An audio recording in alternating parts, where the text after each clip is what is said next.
बहुत समय पहले की बात है।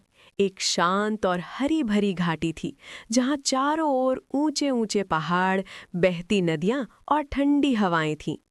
उस घाटी के बीचों बीच एक विशाल बाग था जिसे लोग फूलों की घाटी कहते थे। वहां हर मौसम में तरह तरह के फूल खिलते रहते थे। लाल गुलाब, पीले गेंदा, सफेद चमेली, नीला नीलकमल और सूरज की ओर मुस्कुराता सूरजमुखी।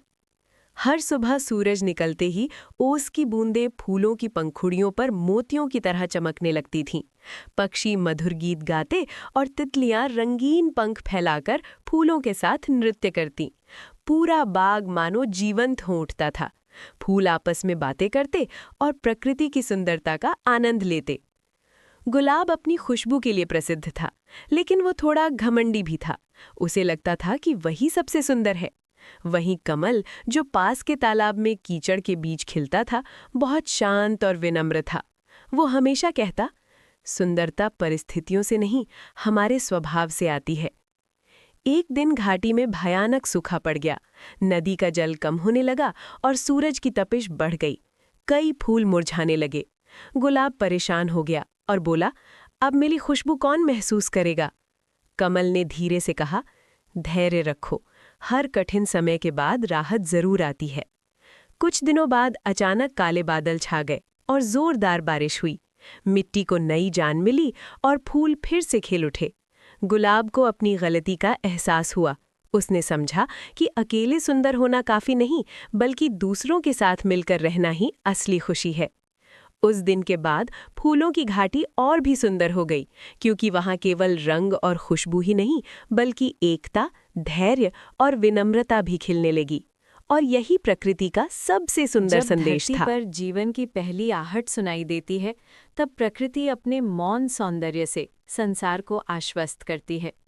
भोर की बेला में जब सूर्य धीरे धीरे आकाश के किनारे से झांकता है, तो उसकी स्वर्णिम किरणें फूलों की पंखुड़ियों पर ठहर जाती हैं।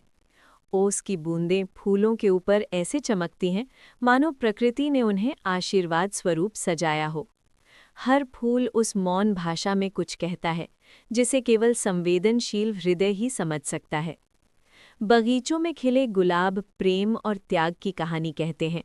उनकी कोमल पंखुड़ियां जीवन की नाजुक भावनाओं का प्रतीक हैं, तो उनके कांटे ये याद दिलाते हैं कि सौंदर्य के साथ संघर्ष भी जुड़ा होता है।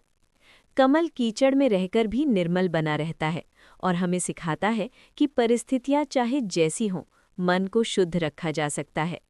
सूरजमुखी हर दिन सूर्य की ओर मुख करके खड़ा रहता है, मानो वो आशा और विश्वास का जीवंत प्रतीक हो।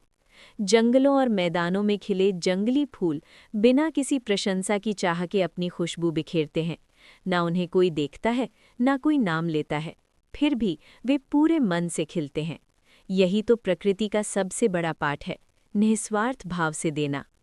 रंग बिरंगे फूल धरती की आत्मा को जीवंत बनाते हैं और ये एहसास कराते हैं कि विविधता ही सृष्टि की सबसे बड़ी शक्ति है।